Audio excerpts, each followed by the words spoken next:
آیا نهادهای عمومی، دولتی، سازمانهای مردم نهادهای آموزشی در تأمین این تجربه طبیعت به عنوان یک حق مادرزاد برای کودکان چه میتونن بکنن؟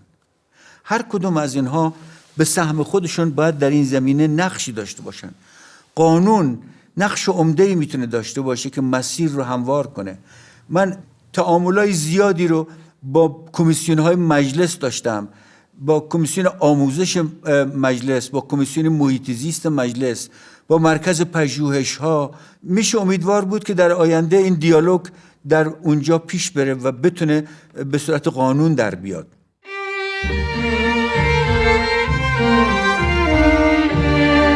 ورای قانون سازمان‌های دیگر چه میتونن بکنن؟ مثلا فرض کنید که دستگاه‌های آموزشی و پژوهشی ما چه میتونن بکنن؟ دانشگاه‌ها در این که بتونن متون و منابعی رو در این زمینه آماده کنن، رشته تحصیلی بذارن برای تسهیلگری مدارس طبیعت، نقش عمده میتونن داشته باشن. آموزش پرورش میتونه بالاخره نسبت به این موضوع اقبال کنه. من بارها و بارها با مقامات بالای آموزش پرورش صحبت کردم. مثلا فرض کن رئیس شورای عالی آموزش پرورش علنا به من گفته که شما گم شده ما هستین و ما دنبال شما میگشتیم.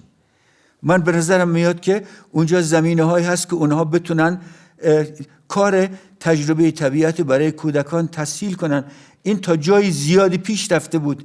یعنی در یک تفاهم نامه بین آموزش پرورش و محیط زیست که به امضای هر دو مقام بالای اینها رسیده بود، قرار بود که بچه‌های مدارس ابتدایی هفته نصف روز حداقل به محیط‌های طبیعی یا به مدارس طبیعت برده بشن که هرگز این کار عملی نشد.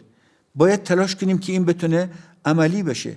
مهد کودک‌ها جای نامناسبی هستند برای تجربه طبیعت، ولی حداقل میتونن در داخل خودشون یه برکه کوچیک آب، یه تپه کوچولوی شن، 4 تا مرغ و خروس داشته باشن که بچه‌ها اینا رو ببینن، 2 تا خرگوش داشته باشن.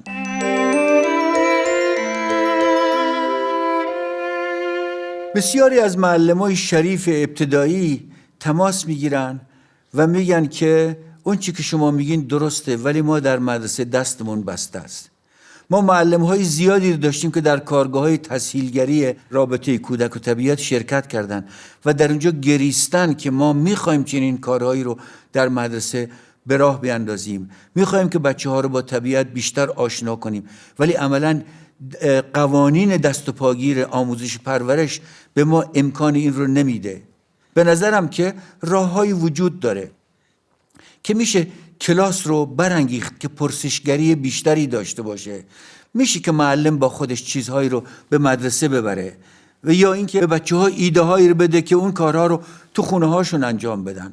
بتونن تو خونهشون یک گل و گیاه داشته باشن، یک روزنامه دیواری داشته باشن که بیان از اون چی که به سر حیواناتشون یا گیاهانشون تو خونه اومده، رشدی که کردن، تولید مثلی که کردن یا هر چیزی بگن.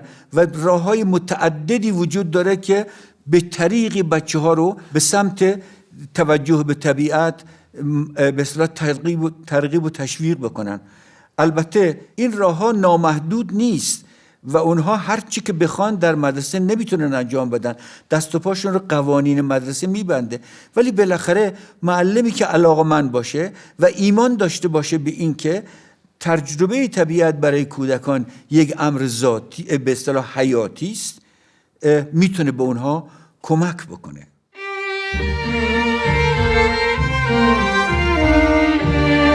نهادهای محیط زیستی هم در این زمینه نقش عمده‌ای دارن. اونها باید کمک بکنن به تجربه طبیعت برای کودکان، ولی نباید برای کودکان کلاس محیط زیست را بندازن. فعالان محیط زیست هر کدوم در یه عرصه کار میکنن. همه اونا عرصه های کاریشون بسیار ارزشمند و قابل احترام و مؤثره، ولی باید این رو بدونیم که ما به هر اندازه هم که برای حفظ وضعیت موجود محیط زیست یا بهبود اون تلاش کنیم، اگر به کودکان نپردازیم، اگر کودکان در آینده عاشق طبیعتشون نباشن، هیچ کدوم از اون پیشرفت‌ها پایداری نخواهد داشت. بیاین یک وضعیت خیالی رو تصور کنیم که در اون همه جنگل های ما برگشتن به وضعیت قبل از ملی شدن منابع طبیعی. همه بکر رو دست نخوردن، همه مراتع ما نچریدند، همه سرسبز و خرمن، رودخانه های ما پر از ماهی هن، دریاهای ما هیچ آلودگی ندارن، محیط زیست ما از همه نظر تام و تمامه. یک چنین منظری رو شما مجسم کنید. الان قرار این رو در آینده به کدوم نسلی تحویل بدیم که نگهش دارن و ازش مراقبت کنن و ارج بنهند؟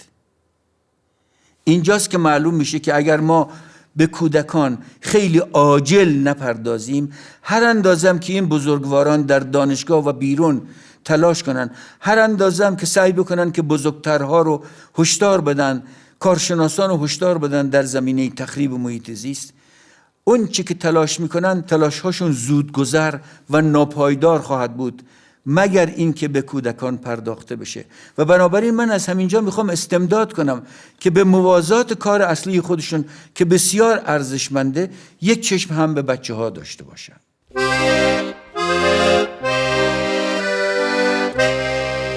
شهرداری ها میتونن نقش عمده‌ای داشته باشن در این مورد.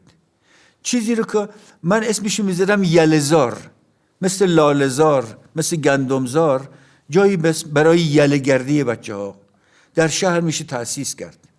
میشه یک پارک محله رو سامان انسانیش به هم زد، گل و گیاه مرتب نداشته باشه، یک گوشش یه برکه داشته باشه، یه تپه شن داشته باشه، به درختانش تاب ببندیم، یک خونه درختی امن توش وجود داشته باشه، دور این رو محصور کنیم که بچه ها که اینجا بازی میکنن خطری تهدیدشون نکنه. یک نفر شهرداری اینجا بذاره که از این مجموعه مراقبت کنه که وندال و خرابکار نیان اینجا رو خراب کنن یا معتادا شب بیان اونجا رو ناامن کنن، و بعد محله ازش استفاده کنه. مهد کودک ها و مدارس محل بتونن به نوبت بچه هاشون بیارن در این فضا رها کنن، کسی به کار بچه ها کاری نداشته باشه و اجازه بده که بچه ها در اینجا بازی کنن. شهرداری برای هر کدام از این پارکای محله سالی خداد تومن خرج میکنه برای اینکه مرتب گل فصلی به کار، آبیاری کنه، مراقبت کنه، هرس کنه، کود بده، سم بزنه و غیره. همه این هزینه ها از دوش شهرداری برداشته میشه.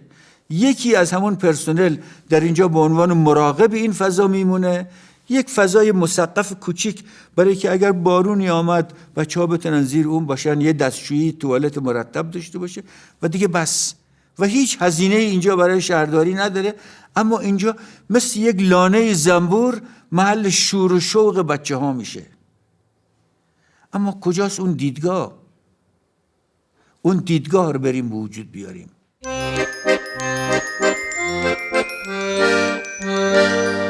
شهر دوستدار کودک چطور شهری است؟ شهری که در پیاده‌روهاش بعضی جا عرض پیاده‌رو بیشتر از نیم متر نیست. شهری که پیاده‌روش اشغال شده به وسیله نخاله، به وسیله مساله ساختمانی، به وسیله سد معبر و غیره.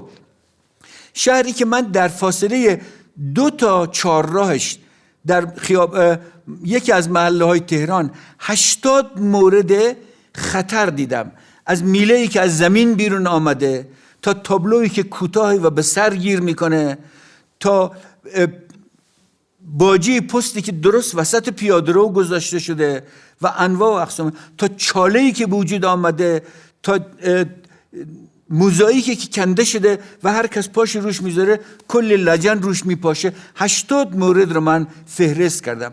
شهری که پیاده‌روش برای رفت آمد معمولی آدم ها هم اصلاح نیست. شهری که درش شما کودک رو نمیتونی پیدا کنی. اصلا انگار کودکان در این شهر حضور ندارن.